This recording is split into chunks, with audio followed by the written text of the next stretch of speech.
It was a time of innocence. Do you think maybe I could accompany you to a dance? I don't dance with soldiers. I could lose the uniform. I don't dance with naked soldiers. A time of love. In a heartbeat, I could fall so hard. A time of war.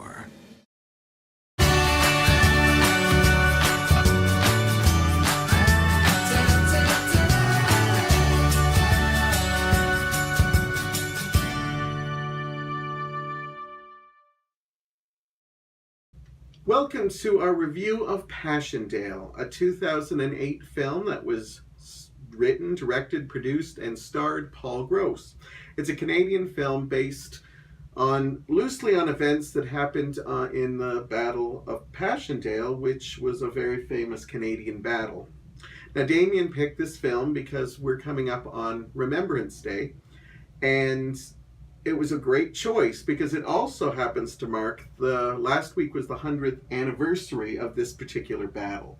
So excellent choice on that. And yeah, we something you might not know about us is that not only do we watch all kinds of movies, but we actually watch a lot of war movies together. It's just something, Damien, was in the military. My dad was in the military, so we bond through that a lot. And this is our first war movie that we're reviewing, and it's our first Canadian movie as well.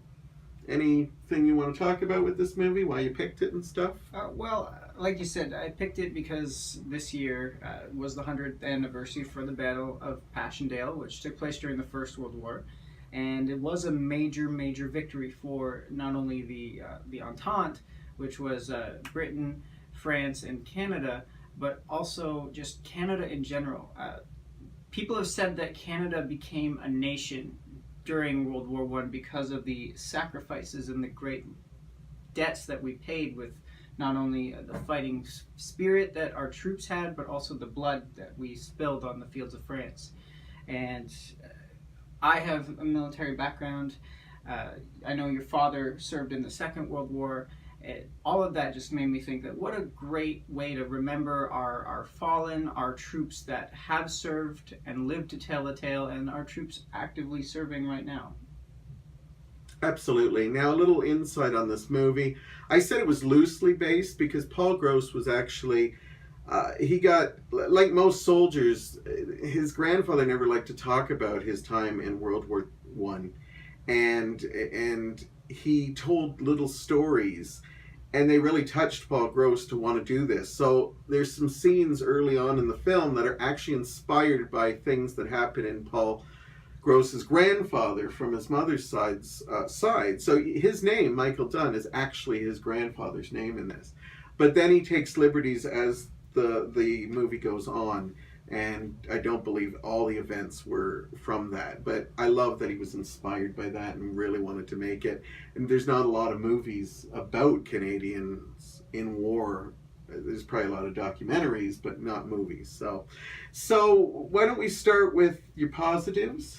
Okay. Well, my positives, it's got to be the biggest positive for me is the fact that it is Canada in the First World War.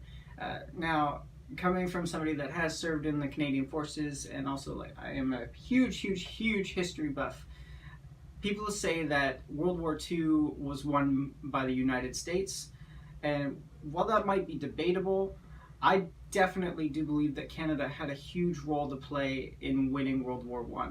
And I'm proud to be a Canadian, and I love this country, and I love everything that we stand for, and the fact that we did fight and prove ourselves as a nation, because when we went into World War I, they were just a Commonwealth of England at that time, of the British Empire at that time.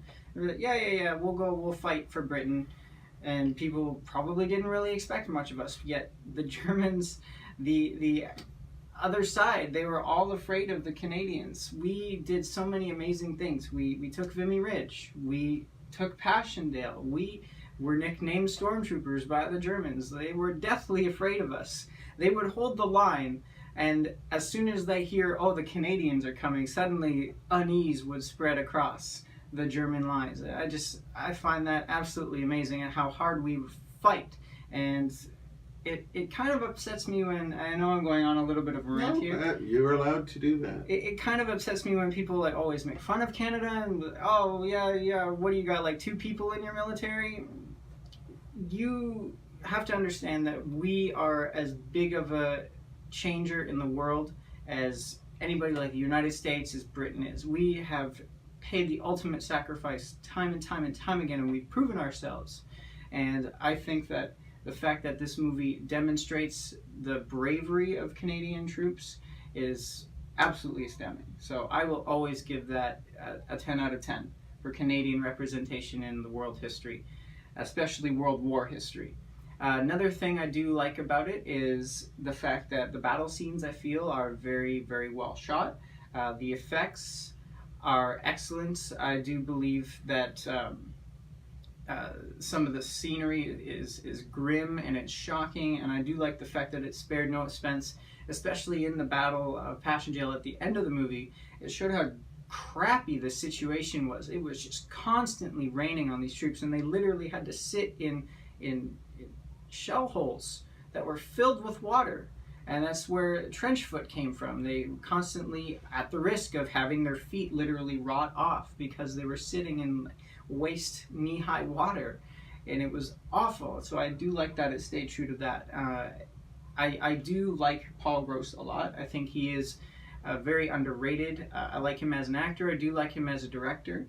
So that is definitely also positive. And another thing I truly enjoy always is the non-demonization of the other side. So in this instance, the Germans. Obviously, you see the racism and the bigotry at home, which is completely understandable because the propaganda machine is saying, you know, the godless Huns, they have no god, they're monsters, they're not even human. But then when it goes to Passchendaele, it has a moment where it shows that the Germans, they're just as human as the Canadians are. There was one scene in particular where they're fighting, and there's a young boy. He could be no more than 14, 15 by the looks of him. And he's literally just sitting there in the middle of the field while the Canadians and the Germans are both fighting each other. And he's sitting there, and you can see he's shocked, he's shell-shocked, he's suffering. He's not suffering from any physical wounds, but he's suffering in here. And I liked that they even showed that on the German side. And then also showing that the Germans showed empathy at one point when Paul Gross's character goes to collect the cross. I did like that very much because, believe it or not, there are people on the other side that suffer just as much as people on our side, the Canadian side. So I definitely like that as much as well. I know I rant a lot about this, but it's just something that matters a lot to me. And so I will go on a lot about it, and I hope you don't mind that. No, that's what we do. My positives, first of all, I've always thought Paul Gross was underrated. He's always stood for Canada. He's probably had opportunities to do a lot more American things, but everything he does, whether it's when he was starring in Due South or whether he was doing, you know, comedy films like Men in Brooms where he showed curling rather than something more obvious than hockey, he always has a Canadian thing, and I respect the fact that he took on Passchendaele. And he did it on a minimal budget. Like, he got $20 million to do this, and the movie couldn't... It only made about $4 million because it only played in Canada. They didn't have confidence anywhere else, so it actually lost money. I think he did wonders with the budget he had. It was very limited, and but I think I give him credit for that. I also, for bringing attention to this, there aren't a lot of Canadian movies out there. Maybe there are, I just don't know. I just don't think there are, and I love that he took on something of this. I like it because it interested me in this World War I battle to the point where I would like to watch some documentaries now about it. At the end, this isn't a spoiler, but a lot of movies do this. They showed footage of people in war, like just black and white footage. And I always like watching that stuff because I like to not only see what they went through, but in my mind I'm creating stories for them. Like, you don't know what their backstory is, and I love when they show that kind of stuff. So I'm glad he took on this role. I liked a lot of the storytelling to a point. I think when he stayed on events that were real, I think he stayed on point. because he was the writer, the producer, the director, and the actor, I think he almost took on a little too much. Getting into negative territory here, but not trying to. I think he did pretty good in most of the areas, but it would have been interesting to see if he dropped out of one of them, like got someone else to direct it, or maybe got someone else to star in it. I think there would have been even more positives in that aspect of it. The romance, I thought, was actually quite nice. It gets really nice until, again, everything in this movie hits a certain point, and then something happens that, for me, and this always just for me, is it went right out of the window. Some of the stories, the coincidences and stuff.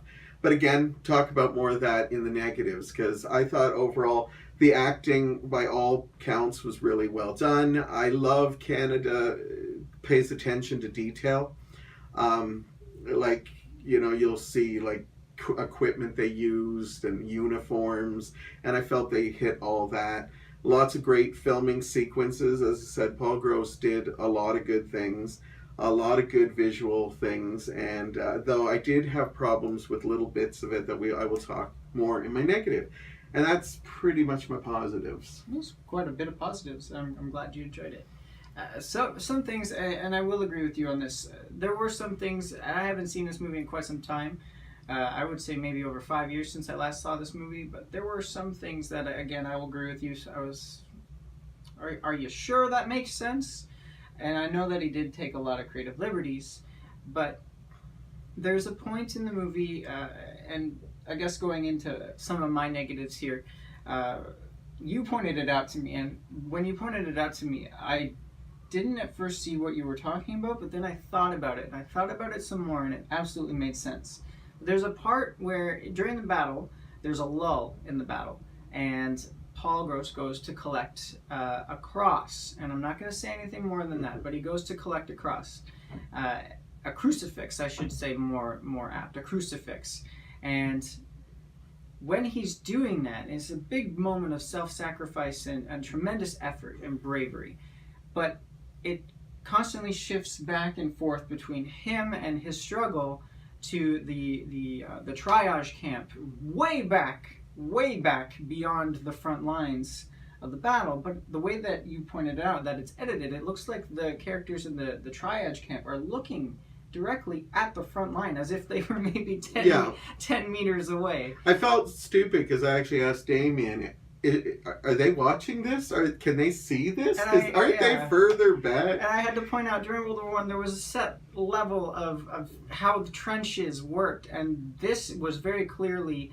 nowhere near the medical triage area. So both Devlin and I were kind of like, what are they looking at? Because they turned and they were looking at the camera as if they were staring at the events. All the reactions matched everything that was going on in the war field. And I was like, it looked like if this was a Star Wars film, it looked like they were using the Force and seeing all this in their mind. I don't want to put that with a war film, but that's what it was. No, you're right. Another thing, and the last coincidence that I didn't really find all that too convincing was, yes, when not the two troops being together in the field, but when the nurse suddenly shows up over in France and just happens to run into Paul Gross's character, I find that was a little bit out there. Now I swear every character that was at the beginning of the film that weren't in the war managed to wind up in the same area, and that was hard to grasp. Some of them make sense, some of them do make sense, but even his character, he goes like,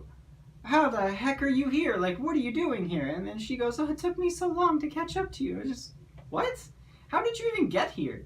Last week checked, you were being shunned by the medical community. Like, what? So that's another negative about it. But overall, like you said, attention to detail, phenomenal. The uniforms, the weapons they were using, the equipment, all on point. So those little bits of attention to detail were excellent. Now, I know a lot of people drag on this movie for the fact that it starts off with a battle scene, then it goes into a long period of them back at home, and it's quiet and peaceful, and then it ramps up at the end for the Battle of Passchendaele. I personally enjoyed it because it gave a level of depth to the characters.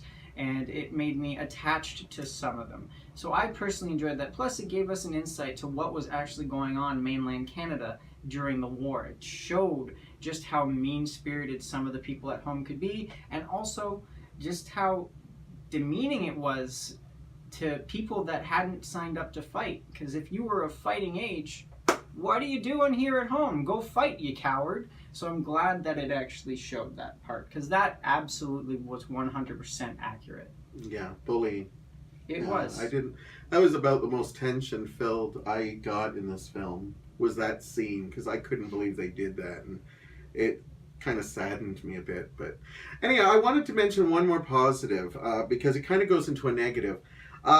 Some of the hand-to-hand combat sequence at the end of this film were actually amazing. The bayonet stuff, the fighting. I was so impressed by that. I am one of those people that I'm a little surprised at how little war there is in this movie.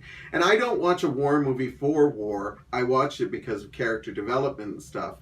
But honestly, I felt there was like no war in this, really. There was like just a couple intense scenes. I think the last war sequence comes in at about less than a half hour.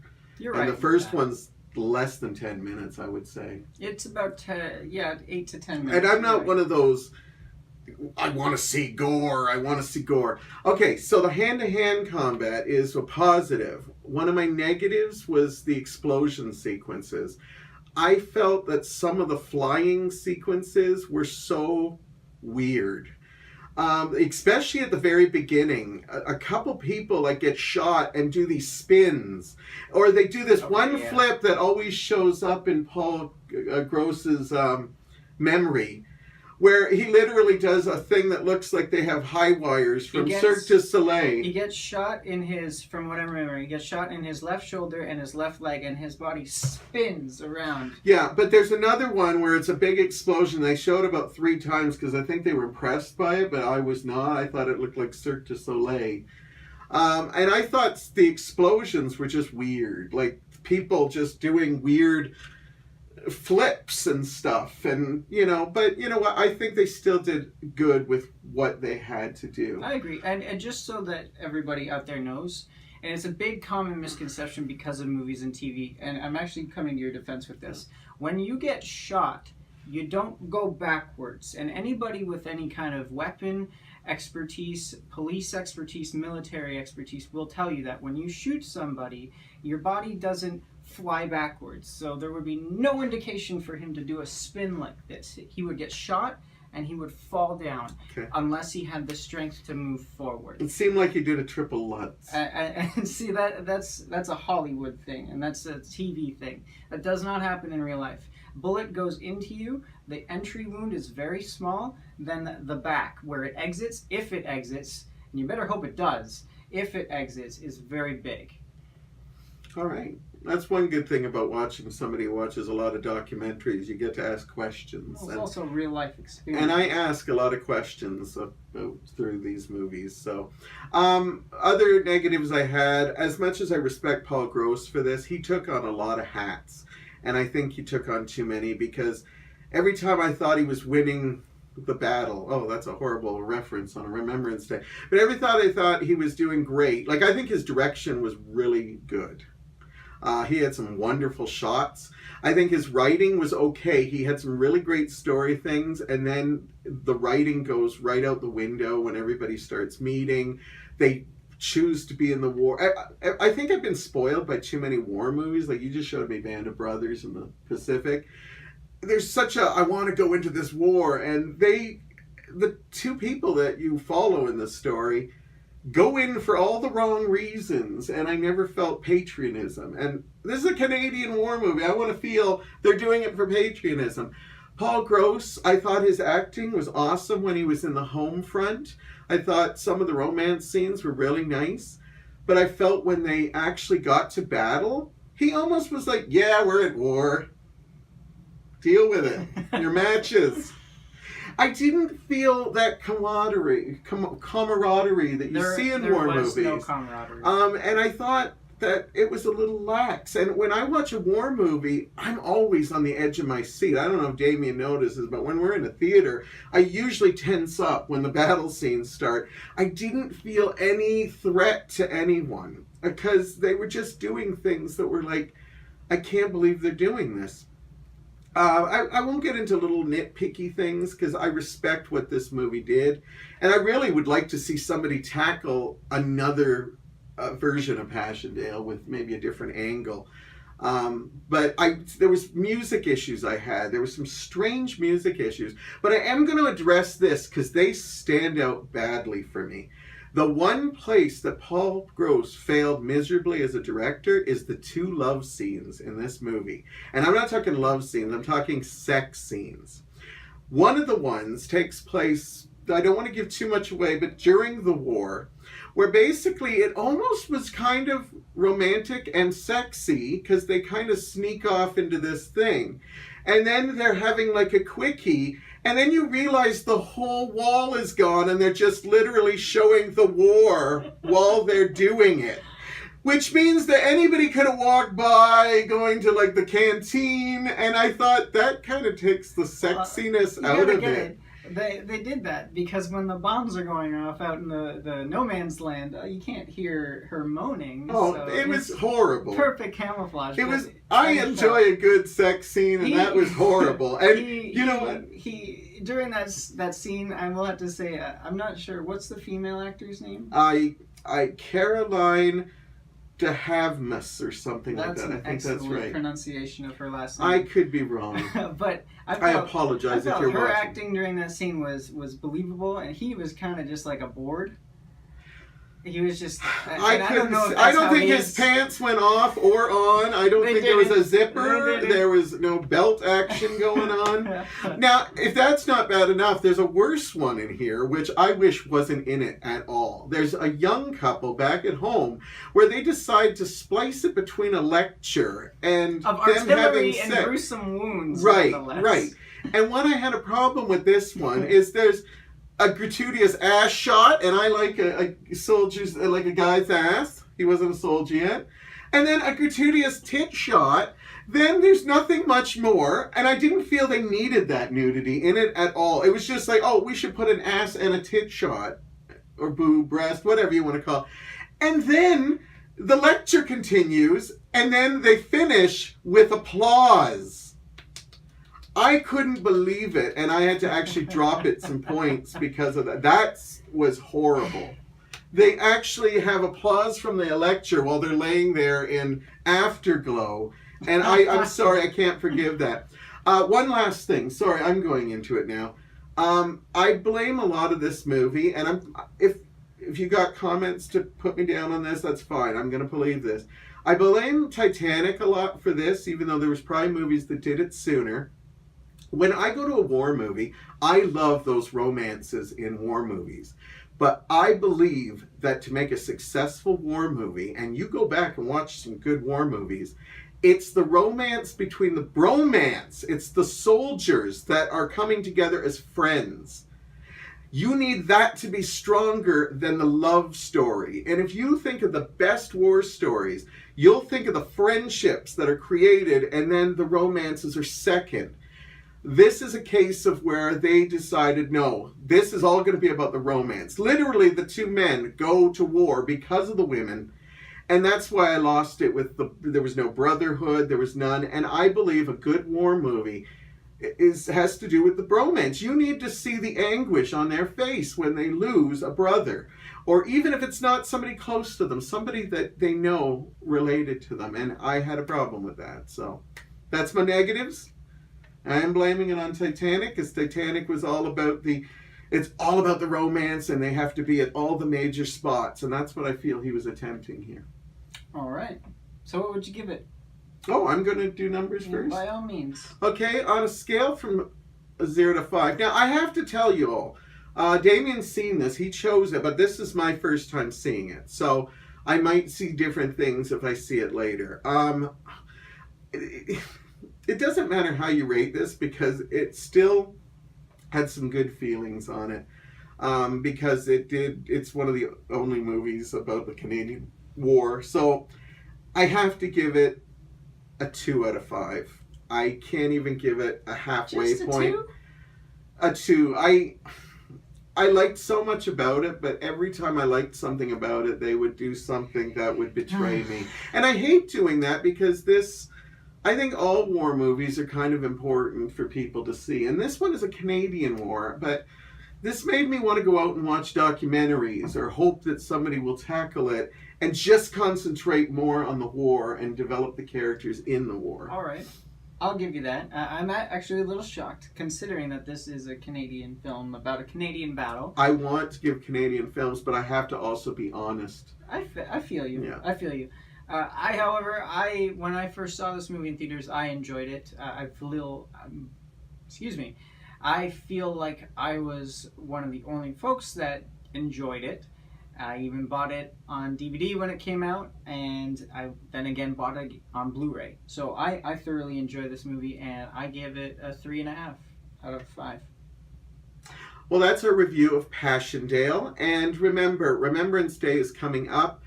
It's a good time to check out war movies. And, we should always remember the people involved in war. Even the ones who died, the ones who survived, the ones who continue to be in service. And don't just use this time to see it, but this is a good week to watch Passchendaele or other films and tell us what you think on these films, because that's what it's all about. Absolutely. Take the time. If you know a veteran, if you're related to a veteran, thank them. Thank them for what they've done so that you can have freedoms to watch two fools like us review a war movie. Thank them for their sacrifice. If you know of anybody that is related to a veteran, or even if you're just walking down the street and you see somebody in uniform or an older person wearing one of the old dress uniforms representing the fact that they have served in the past, just thank them very much for their sacrifice, because it would mean the world to them knowing that they are recognized for their sacrifices. But as always, thank you so much for joining us. We greatly appreciate it, and you give us a reason to be here, and that's why we review. So comment, tell us what you thought of Passchendaele, tell us what you think you would like us to see next, and always make sure that you're commenting, liking, and sharing it. Subscribe so that you're always notified for more, and we will see you next time.